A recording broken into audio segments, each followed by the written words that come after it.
ಲಿಂಗಸುಗೂರು ತಾಲೂಕಿನ ಚಿಕ್ಕ ಹೆಸರೂರು ಗ್ರಾಮದ ಬಳಿ ರಾಜಹಂಸ ಬಸ್ ಚಾಲಕನಿಗೆ ಹೃದಯಾಘಾತವಾಗಿ ಬಸ್ ನಿಯಂತ್ರಣ ತಪ್ಪಿ ಪಲ್ಟಿಯಾಗಿದೆ. ಇದರಿಂದ ಬಸ್ ಚಾಲಕ ಶ್ರೀನಿವಾಸ್ ಸಾವನ್ನಪ್ಪಿದ್ದಾರೆ. 14 ಪ್ರಯಾಣಿಕರು ಗಾಯಗೊಂಡಿದ್ದಾರೆ. ಗಾಯಗೊಂಡವರನ್ನು ಸ್ಥಳೀಯ ಆಸ್ಪತ್ರೆಯಲ್ಲಿ ಚಿಕಿತ್ಸೆ ಕೊಡಿಸಲಾಗಿದೆ. ಹಟ್ಟಿ ಪೊಲೀಸ್ ಠಾಣೆಯಲ್ಲಿ ಪ್ರಕರಣ ದಾಖಲಾಗಿದೆ. ಶ್ರೀ ಕಂಚಿಗಲ್ ಬಂಡೆಮಠದ ಸ್ವಾಮೀಜಿ ನೇಣು ಬಿಗಿದುಕೊಂಡು ಆತ್ಮಹತ್ಯೆ ಮಾಡಿಕೊಂಡಿದ್ದಾರೆ. ಇತಿಹಾಸ ಪ್ರಸಿದ್ಧ ಮಠದ ಸ್ವಾಮೀಜಿಗಳ ಸಾವು ನಿಗೂಢವಾಗಿದ್ದು, ನಿನ್ನೆ ರಾತ್ರಿ ಮಠದಲ್ಲಿ ತಮ್ಮ ಕೊಠಡಿಗೆ ತೆರಳಿದ್ದ ಸ್ವಾಮೀಜಿಗಳು ಇಂದು ಬೆಳಗ್ಗೆ ಹೊರಕ್ಕೆ ಬಾರದ ಸಂದರ್ಭದಲ್ಲಿ ಸಿಬ್ಬಂದಿಗಳು ಕೊಠಡಿಗೆ ತೆರಳಿ ನೋಡಿದಾಗ ಘಟನೆ ಬೆಳಕಿಗೆ ಬಂದಿದೆ. ಕೂಡಲೇ ಮಠದ ಸಿಬ್ಬಂದಿ ಪೊಲೀಸರಿಗೆ ಮಾಹಿತಿ ನೀಡಿದ್ದಾರೆ. ಸಾಕಷ್ಟು ವಿದ್ಯಾರ್ಥಿಗಳ ಶಿಕ್ಷಣ, ಬಡವರಿಗೆ ನೆರವು ನೀಡುವ ಕೆಲಸ ಮಾಡುತ್ತಿದ್ದ ಸ್ವಾಮೀಜಿಗಳ ಸಾವಿನ ಹಿಂದೆ ಹಲವು ಶಂಕೆಗಳು ವ್ಯಕ್ತವಾಗಿವೆ ಎಂದು ಕುದೂರು ಪೊಲೀಸ್ ಠಾಣಾ ವ್ಯಾಪ್ತಿಯಲ್ಲಿ ಪ್ರಕರಣ ದಾಖಲಾಗಿದೆ.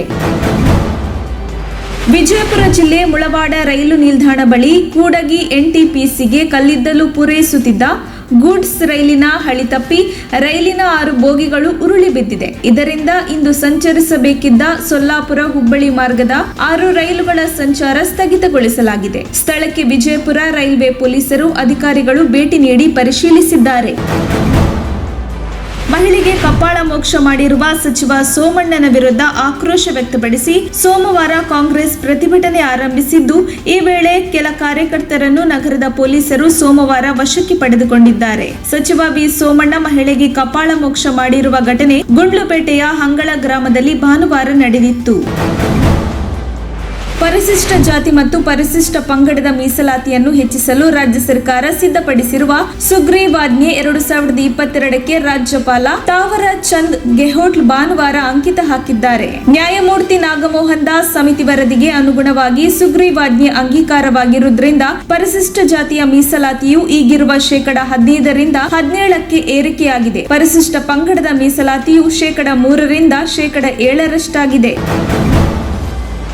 ಗಾಳಿಪಟ ಹಾರಿಸುವ ಮಾಂಜಾದಾರ ಕತ್ತಿಗೆ ಸಿಲುಕಿ 5 ವರ್ಷದ ಬಾಲಕ ಸಾವನ್ನಪ್ಪಿರುವ ಘಟನೆ ಬೆಳಗಾವಿಯಲ್ಲಿ ನಡೆದಿದೆ. ಯಮಕನಮರಡಿ ಸಮೀಪದ ಅನಂತಪುರ ಗ್ರಾಮದ ನಿವಾಸಿಗಳಾದ ತಂದೆ ದೀಪಾವಳಿಗೆ ಬಟ್ಟೆ ಖರೀದಿಸಲು ಬೆಳಗಾವಿ ನಗರಕ್ಕೆ ಮಗ ವರ್ಧನ ಈರಣ್ಣ ಬೇಲಿ ಜೊತೆ ಬಂದಿದ್ದಾರೆ. ಬಟ್ಟೆ ಖರೀದಿಸಿದ ಮೇಲೆ ವರ್ಧನನನ್ನು ಬೈಕ್ ಮುಂದೆ ಕೂರಿಸಿಕೊಂಡು ಬಂದಿದ್ದಾರೆ. ಈ ವೇಳೆ ಕಣ್ಣಿಗೆ ಕಾಣಿಸದ ಮಾಂಜಾದಾರ ವರ್ಧನ ಕುತ್ತಿಗೆಗೆ ಸುತ್ತಿಕೊಂಡು ಗಟ್ಟಿಯಾಗಿ ಬಿಗಿದಿದೆ. ತಂದೆ ಏನೇ ಮಾಡಿದ್ರೂ ವರ್ಧನನನ್ನು ಉಳಿಸಿಕೊಳ್ಳಲು ಆಗಿಲ್ಲ. ಮಾಳಮಾರುತಿ ಪೊಲೀಸ್ ಠಾಣೆಯಲ್ಲಿ ಈ ಪ್ರಕರಣ ನಡೆದಿದ್ದು, ಮಾಂಜಾದಾರ ಸಂಪೂರ್ಣ ನಿಷೇಧಿಸಲು ಬಾಲಕರ ಸಂಬಂಧಿ ಆಗ್ರಹಿಸಿದ್ದಾರೆ. ಜಾಗತಿಕ ಹಸಿವಿನ ಸೂಚ್ಯಂಕದಲ್ಲಿ ಭಾರತವು ಕುಸಿಯುತ್ತಿರುವ ಬಗ್ಗೆ ಕೇಂದ್ರ ಸರ್ಕಾರದ ವಿರುದ್ಧ ಸೋಮವಾರ ನೂತನ ಕಾಂಗ್ರೆಸ್ ಅಧ್ಯಕ್ಷ ಮಲ್ಲಿಕಾರ್ಜುನ ಖರ್ಗೆ ವಾಗ್ದಾಳಿ ನಡೆಸಿದ್ದು, ಸರ್ಕಾರವು ತನಿಖಾ ಸಂಸ್ಥೆಗಳನ್ನು ಅಪಖ್ಯಾತಿ ಮಾಡುವ ಬದಲು ಈ ಸಮಸ್ಯೆಯನ್ನು ಪರಿಹರಿಸಬೇಕು ಎಂದು ಹೇಳಿದರು. ಐರಿಷ್ ಸಂಸ್ಥೆ ಕನ್ಸರ್ನ್ ವರ್ಲ್ಡ್ ವೈಡ್ ಮತ್ತು ಜರ್ಮನ್ ಸಂಸ್ಥೆ ವರ್ಲ್ಡ್ ಹಂಗರ್ ಹೆಲ್ಪ್ ಬಿಡುಗಡೆ ಮಾಡಿದ ಜಾಗತಿಕ ಹಸಿವಿನ ಸೂಚ್ಯಂಕ 2022ರ ಪ್ರಕಾರ 121 ರಾಷ್ಟ್ರಗಳ ಪೈಕಿ ಭಾರತ 107ನೇ ಸ್ಥಾನದಲ್ಲಿದೆ. ಭಾರತದ ಯುವ ಕುಸ್ತಿಪಟು ಅಮನ್ ಸೆಹರಾವತ್ ಸ್ಪೇನ್ನಲ್ಲಿ ನಡೆದ U23 ವಿಶ್ವ ಕುಸ್ತಿ ಚಾಂಪಿಯನ್ಶಿಪ್ನಲ್ಲಿ ಚಿನ್ನದ ಪದಕ ಗೆದ್ದು ಇತಿಹಾಸ ನಿರ್ಮಿಸಿದ್ದಾರೆ. ಪುರುಷರ ಪ್ರಿಸ್ಟೆಲ್ 57 ಕೆಜಿ ವಿಭಾಗದ ಫೈನಲ್ನಲ್ಲಿ ಟರ್ಕಿಯ ಕುಸ್ತಿಪಟು ಅಹಮದ್ ಡುಮಾನ್ ವಿರುದ್ಧ 12-4 ಅಂತರದ ಗೆಲುವು ಸಾಧಿಸುವ ಮೂಲಕ 18 ವರ್ಷದ ಆಟಗಾರ ಈ ಅದ್ಭುತ ಸಾಧನೆ ಮಾಡಿದ್ದಾರೆ. ಇದು U23 ವಿಶ್ವ ಚಾಂಪಿಯನ್ನಲ್ಲಿ ಭಾರತಕ್ಕೆ 6ನೇ ಪದಕವಾಗಿದೆ. ಅರ್ಚಕನೋರ್ವ ಆಂಜನೇಯ ಸ್ವಾಮಿಯ ಮೂರ್ತಿಯ ತಲೆಯ ಮೇಲೆ ಕಾಲಿಟ್ಟು ಪೂಜೆ ಮಾಡುತ್ತಿರುವ ವಿಡಿಯೋವೊಂದು ಸಾಮಾಜಿಕ ಜಾಲತಾಣಗಳಲ್ಲಿ ವೈರಲ್ ಆಗಿದ್ದು, ಹೊನ್ನಾಳಿ ತಾಲೂಕಿನ ಕತ್ತಿಗೆ ಗ್ರಾಮದ ಮಹೇಶ್ವರಯ್ಯ ಎಂಬ ಅರ್ಚಕ ಅಸಭ್ಯ ಪೂಜೆ ಸಲ್ಲಿಸಿದ್ದಾನೆ. ಇದರಿಂದಾಗಿ ದೇವರಿಗಿಂತಲೂ ನಾವು ಶ್ರೇಷ್ಠ ಅನ್ನೋದನ್ನ ಹೇಳಲು ಹೊರಟಿದ್ದೀರಾ ಎನ್ನುವಂತಹ ಹಲವು ಆಕ್ರೋಶದ ಪ್ರಶ್ನೆಗಳು ಸಾಮಾಜಿಕ ಜಾಲತಾಣಗಳಲ್ಲಿ ಕೇಳಿಬಂದಿದೆ.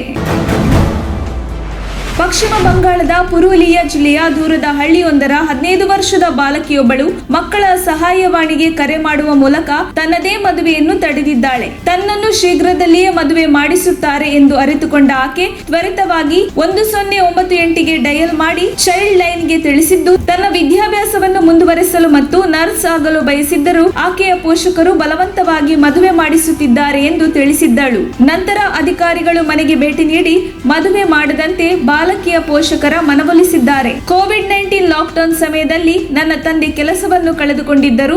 ಇದರಿಂದ ಕುಟುಂಬಕ್ಕೆ ನಾನು ಹೊರೆಯಾಗಿದ್ದೇನೆ ಎಂದು ಪರಿಗಣಿಸಿ ಮದುವೆ ತಯಾರಿ ನಡೆಸಿದ್ದರು ಎಂದು ಅಪ್ರಾಪ್ತೆ ಹೇಳಿಕೊಂಡಿದ್ದಾಳೆ.